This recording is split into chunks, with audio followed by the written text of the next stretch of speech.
नमस्कार. प्रकटीकरणाच्या पुस्तकात एक खूपच रंजक आणि गूढ प्रश्न आहे. तो म्हणजे 1,44,000 लोकांवर शिक्कामोर्तब नक्की कधी होतं? आज आपण याच रहस्याचा उलगडा करणार आहोत, या स्रोताच्या आधारे. चला तर मग सुरू करूया.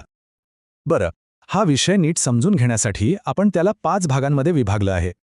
आपण आधी मूळ प्रश्न काय आहे ते बघू आणि मग हळूहळू वेगवेगळ्या मतांचा आणि सिद्धांतांचा विचार करू.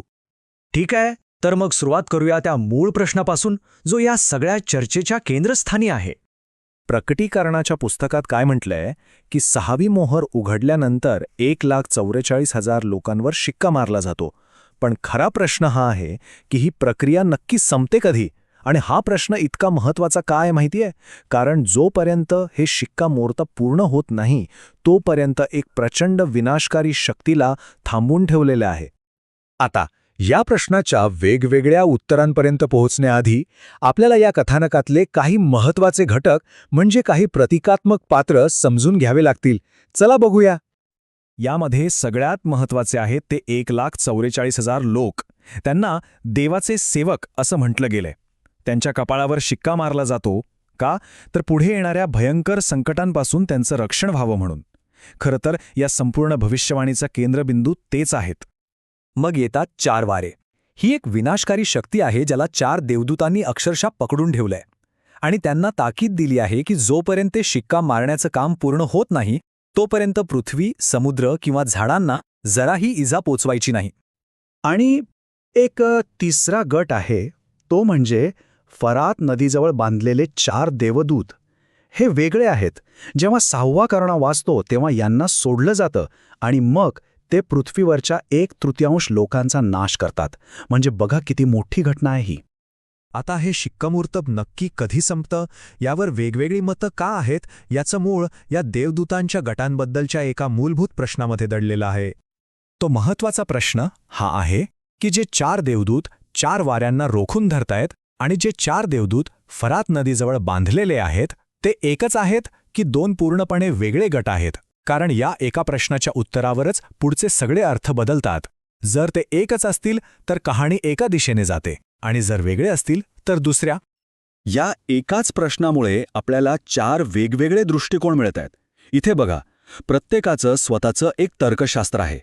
पहिला दृष्टिकोन म्हणतो की 5वा करणा वाजण्याआधी हे काम पूर्ण होतं.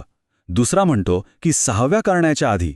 तर चौथा दृष्टिकोन तर त्याहूनही आधी, म्हणजे 7वी मोहर उघडायच्या आतच शिक्कामोर्तब पूर्ण होतो असं मानतो. प्रत्येकाचं कारण वेगळं आहे. आपण ज्या स्रोताचा अभ्यास करतोय तो मात्र या चौथ्या दृष्टिकोनावर जास्त भर देतो. तो म्हणतो की हेच स्पष्टीकरण जास्त योग्य आहे. तर मग चला आपणही जरा खोलात शिरून बघूया की हा चौथा दृष्टिकोन नक्की काय आहे आणि तो कोणत्या आधारावर मांडला गेलाय. बरं, तर या चौथ्या दृष्टिकोनाचे काही मूळ आधारस्तंभ आहेत. पहिलं म्हणजे ते मानतात की 4 वारे आणि फरात नदीजवळचे देवदूत हे 2 वेगवेगळे गट आहेत, एक नाहीत.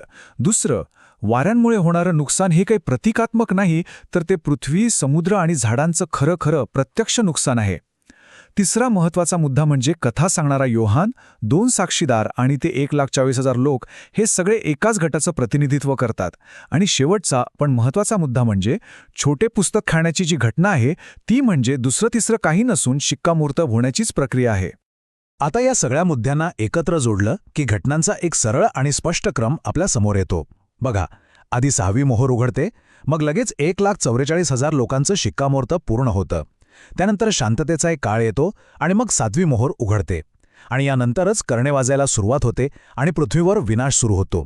म्हणजे शिक्कामोर्तबी घटना 6वी आणि 7वी मोहर यांच्यामध्येच घडून संपते. अगदी स्पष्ट. पण मग इथे एक मोठा प्रश्न उभा राहतो नाही का?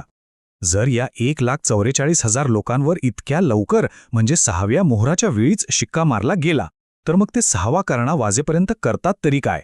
कारण त्यांचं जे मुख्य काम आहे ते तर खूप नंतर सुरू होताना दिसतंय. मधल्या काळात ते कुठे होते? या कोड्याचं उत्तर खूपच रंजक आहे. हा स्रोत सांगतो की ही एकच घटना आहे जी 2 वेगवेगळ्या ठिकाणी 2 वेगळ्या दृष्टिकोनातनं वर्णन केली आहे. म्हणजे ही एक प्रकारची कथा सांगण्याची पद्धत आहे, पुनरावृत्ती आहे, 2 वेगळ्या घटना नाहीत. आणि यामुळे हे गणित अगदीच जुळतं की ज्या 1,44,000 लोकांना 6व्या मोहराच्या वेळी शिक्का मिळाला, तेच लोक 6व्या करण्याच्या वेळी भविष्यवाणी करण्यासाठी पुढे येतात. ठीक आहे, आपण हे सगळं पाहिलं. पण मग या सगळ्या बारीक सारीक गोष्टींचा, या वेळेच्या गणिताचा नेमका अर्थ काय? याला इतकं महत्त्व का द्यायचं? कारण हे फक्त तारखा ठरवण्यापुरतं मर्यादित नाहीये. शिक्कामुहूर्तबाची वेळ ठरली की शेवटच्या काळातल्या घटनांचा संपूर्ण क्रमच बदलून जातो. ज्यांच्यावर शिक्का आहे त्यांची भूमिका काय असेल हे स्पष्ट होतं. पुढे येणारी संकटं ही फक्त प्रतिकात्मक आहेत की ती खरोखरच घडणार आहेत याचा फैसला होतो. आणि सगळ्यात महत्त्वाचं म्हणजे त्या अंतिम क्लेशाच्या काळात विश्वासणाऱ्यांचं संरक्षण कसं होणार आहे याचं चित्रही स्पष्ट होतं. तर शेवटी विचार करायला लावणारा प्रश्न हाच आहे की या भविष्यवाणीतील केवळ एका घटनेची वेळ निश्चित केल्यामुळे शेवटच्या दिवसांमधली विश्वासणाऱ्यांची भूमिका आणि त्यांच्या जीवनाचा उद्देश याबद्दलची आपली समज किती मोठ्या प्रमाणात बदलू शकते नाही का?